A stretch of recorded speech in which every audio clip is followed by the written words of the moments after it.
Hello and good afternoon. This is Dr. Gregory Jenkins here on KHTS. Today we have a show that's kind of confusing to me because it's actually more of a therapy type of show. Alicia is going to be here in a minute, and she's going to talk about, if I remember right, illness and how it... Hello, Alicia. Hi, I'm here. Welcome. So today we're going to talk about this interesting topic that Alicia has. So Alicia, can you tell us the topic? I thought we would talk about guilt today. Oh. Taking the bricks out of the briefcase, so to speak. Mm-hmm. You want to talk about guilt? I think I like guilt. I don't like having it. I mean, I like the topic. Part of the human condition there, folks. So what do you know about guilt from the medical side? What does it do to our bodies? It's kind of the same thing as stress. It's exactly stressful. Exactly. What does stress do to our bodies? We run down quicker. I mean, we break up quicker. You know, we don't repair. We break down. And I've heard studies that they believe stress causes cancer and a lot of other ailments. I think that's unfounded. Yeah, I mean, it's an idea. But the concept that it's a theory. The concept that our bodies get so run down by that stress, which a lot of it is associated with this guilt that we have that I'm going to get into today. Stress really slows down healing of anything, whether it's psychiatric issues or medical issues, surgical issues. Stress ruins it. So this kind of leads into what I'm all about. You know, my side of things is not just psychological. Let's figure out what happened with your mom and dad so we can address why you feel this way today. It's also a huge part of my work is to go to a place inside yourself and find your way home and be whole inside. So a lot of my work is about using mindfulness practices, using meditative practices from the East, from the Eastern world. You know, thousands of years of, for lack of a better term, these gurus and masters just dedicating their lives to the practice of coming home inside, being whole, making yourself whole inside. There are ways to do that. In the Western world, when psychology came into this country, back in the 1800s, late 1800s, early 1900s, it was really brought about from a scientific perspective. They really wanted to prove, the Americans, that they could hold weight against the Europeans, and most predominantly in Germany at the time, with people like Freud and Jung and so many others. Lots of the origins of our psychology that we know today in this country come from mainly Germans, and just usually all over Europe. And they had such an amazing clout. They had such a background, and they had this esteem. So America were the new kids on the block, and they wanted to kind of make their country feel as viable in the psychological world as what already existed in Europe. And so they predominantly went forward with this idea of making things empirically validated, scientific, very pragmatic. The roots of America are very pragmatic in their belief system. So in result of that, they didn't bring a lot of concepts from the East. They could have. We in this country today could know psychology in a totally different way than we do. We could know it as a practice of coming home from that meditative and that mindfulness, that Zen kind of philosophy, but we don't. We had Chandresh on here a little while back talking about Tantra and how America views Tantra as nothing but just sex. And it's so much more than that. Tantra is all about coming home to yourself in a practice where you engage with your human sexuality as a gateway to your spirituality. And it's not just centered on sexuality either. Tantra is about all the 7 quote-unquote chakras, these energy points we have in the body that allow us to get inside there. We have, 7 running through our bodies. Each one symbolizes a different part of us. The throat chakra is all about self-expression, for instance. The heart is all about love and trust and opening yourself up there. What are you holding on to that's hurt you in the past? Solar plexus is in your gut. This is where your center of personal power is. This is like the most powerful place in your body. We don't really know about it. So Tantra talks to, and a lot of these Eastern philosophies speak to these center points in your body of energy that are clogged up from all this stuff that has happened to us over the years. How do we flush it out? Right. Well, that comes from a meditative practice. It comes from coming inside with your attention and forgetting the external outside world, which is just illusory. It's an illusion. But to understand this does not come from pragmatic scientific roots, what we know of psychology today. It comes from a completely different philosophy that this country did not incorporate when they created the foundations of psychology. So I'm going to bring that in today when we talk about guilt and when we talk about stress and when we talk about our lives and the things that we hold on to. This is a big part of my work. Okay, good. Okay, so from the medical and just from you as a human being, what do you see in your offices mainly regarding people coming in that are stressed? They might think they have a medical issue, a medical-related issue, or they do have a medical-related issue, but you see them, you look at them, and you go, you seem really run down. You seem really stressed out. How many of those do you actually see that you recognize that? Well, I think the patients that I see, if they come in, let's say, for a cough, and after I do the evaluation and I don't find anything that's medically wrong with them, then I'll ask them the question, how are you feeling? How's work? How's family? What stress are you in? And that's how I kind of bring it out of them. But I always go through the medical part first. Of course, yeah. And how many are like sort of unfounded that they don't have a medical issue and you ask them how they're feeling and they're like, well, let me tell you. Then I see that tears start to well up in their eyes, and I think I've hit on the... He uses that as a way to get in.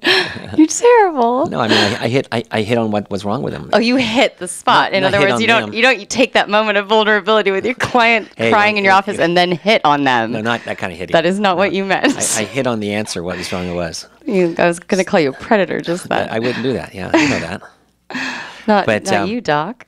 But not me. But so then I then try to help them through what their problems are having. It always seems family, and then the other half is work. So stress related. Family and work stress are usually paying those bills. The kids are stressful because kids are just stressful. Kids are just stressful in general, no matter what. And so every stage of their development, you're stressing about something to do with them with school or something to do with them with their health and if they're doing well and, your life doesn't belong to you anymore, That's right. That's what parenthood's all about. I'm at the very beginning of it, but I get it already. And I put my parents through a lot of stress as well. You get to these different ages, and all of a sudden you think you know everything in the world. My parents were pulling their hair out with me when I was 13, 14 years old. My brothers always put them through stress. So there's that. But then on the very basic levels, just being a human being out in today's world is stressful. Even if all your bills are paid, the roof is over your head, your kids are doing all right, living in this world today is stressful. It's complicated. Yeah, it's a complicated world we live in. And there's nobody, no matter how intelligent you are, and no matter what a practice you have, nobody actually has the answer right now as to how to solve any of the world's issues. Ultimately, Gandhi's approach, saying if you want to see things differently in the world, become that difference, be the change you wish to see in the world, that will always be the truth. That will always be where we have to come back to. But it's very hard to do that because we're very distracted by what goes on in the external environment, and we attach to it. How many patients come to see you that have already been to the doctor, and the doctor said, well, you should go see a therapist? A lot. Or most of them self-refer to say, I just feel stressed out, I'm going to go see a therapist. People that come to me that I've witnessed at their rope's end have said they've tried everything else. Therapy is a last resort for a lot of people. Again, because of how it's been produced in this country as not being very important. Mental health, there's no money in it. Okay, it's not being pushed forward as something crucial and integral to the human being's development as it is in Europe. Right. In Europe, they have something called object relations therapy that came out of England, the UK. Object relations therapy is about seeing yourself in relation to other things around you in the world. In other words, finding who you are inside by putting yourself relative to other people and to the environment around you. They're constantly helping you intrinsically look inside yourself. That's a mindset. Right. We don't have that mindset in this country. So the people I see come into me of all ages, but I generally see people from like 24 to, I think the oldest person I ever saw was 60. Wow, That's a big range. Those people are old. That's a big range. for somebody to come in at 60 is a big deal, especially if they've never come to therapy before. You don't usually see that. No, that's true. But I get a lot of younger ones, like 24 to 30, 38, probably 40. I see in my office where, I don't see the young people that are out in a busy workplace, they're under a lot of stress from, all the work and stuff. But the seniors, they're under a lot of stress because of family are going away. Nobody comes sees them. They have health problems they didn't think they'd ever have. So it's different kind of stresses for different generations. Absolutely. And there are different therapists for different generations. Mm-hmm. So you have specialists in the field that are dedicated to adjustment disorders, for instance, when you are retiring. You've worked all your life. Mm-hmm. You've identified with that job, with that position for a good portion of your life, and now you're done. Right. Thank you. You get a big cake at the office or a big send-off, and now what do you do with your time? A lot of people find a great deal of stress occurring inside of them during this period because they don't know what to do with themselves. Yeah, they've been doing something for a very long time, and they're good at it, and now they're retiring for something. It becomes a part of their identity. Right. And not only that, there are some people that they've found some system in their lives where they operate better when they're working hard. Mm-hmm. So if you're not working, if you're not producing something, you feel inadequate, and all of a sudden your walls start to crumble around you. Right. So there are specialists for that particular phase of your life called, their adjustment. They're dealing with the adjustment issues of that part of your life. Mm-hmm. There are generational therapists for different generations, the older generations also pertaining to that loneliness you were just talking about when their family members die, when their spouse passes away, when you have medical issues that you're dealing with. Mm-hmm. And you'd be interested to know, there are therapists that specialize in the developmental stages of our lives. So they're developmental psychologists. They're called that, developmental psychologists. And they actually certain ones of them only deal with the older populations with things like, hey, did you guys know that you actually have a sex drive at 70? Right. Did you know that you're on an upward spike and, you can get yourself back out there and find somebody new and fresh or look over at your partner if you still are together and realize you guys can be having a great time together emotionally and romantically, not just as empty nesters now, but like in your latter years here, what else are you doing with your life? Like, go have fun. Right. So there are therapists specifically for those generations. But what in answer to your first question, like the majority of people that come into me are actually millennials. They're younger, and I love them for that. They're not afraid to come into therapy. They're not jarred or jaded by the system. They actually throw the system off. They say, screw the system, I want something new. And that's why I'm really so interested in talking to millennials these days. I'm at the tail end of the millennials. I was born in 1982. So that's the first year of the millennial generation, and it goes to 2004. So I feel like if we can be talking to those generations more, they really have their fingers on the pulse of something new. They're not going to be dragged down by the same things their previous generations have been. So they would be like a seed for all that whole generation of millennials to make things better for the next population. Yes. For Luca's population, Luca's 4 years old. By the time he is, 40, I want to see that the millennial generation today and the ones right after them that are in their late teens now, were really given the support from our older generations currently to step up and step ahead and make new platforms for things to change, because they have a wonderful mentality, the millennials. They don't see the rat race. They don't want to be a part of the rat race. They resent that they have ever been told they have to be. They want something new. And it's time for something new. And they're the ones that are going to start creating it. We are the ones that are going to start creating it. I can count myself in that zone because I'm the earlier millennial generation. First generation. I'm the first generation millennial. The second generation millennials were the ones that were born from like 1989 onwards through 2004. Right. Would be the last. The 2004 is the last year you're considered a millennial. How about Generation X? I think those are, I don't know. Can you look up what Generation X started, when that started? So there are these two guys, I can't remember their names now, but they're the ones that actually legitimize the terms of the different generations, and they've done so for like 70 years. They're like old guys. 61 to 81. Oh, that's Generation X. Okay, so that was right before me. Right before the millennials. Okay. Now, millennials are 1982 to 2004.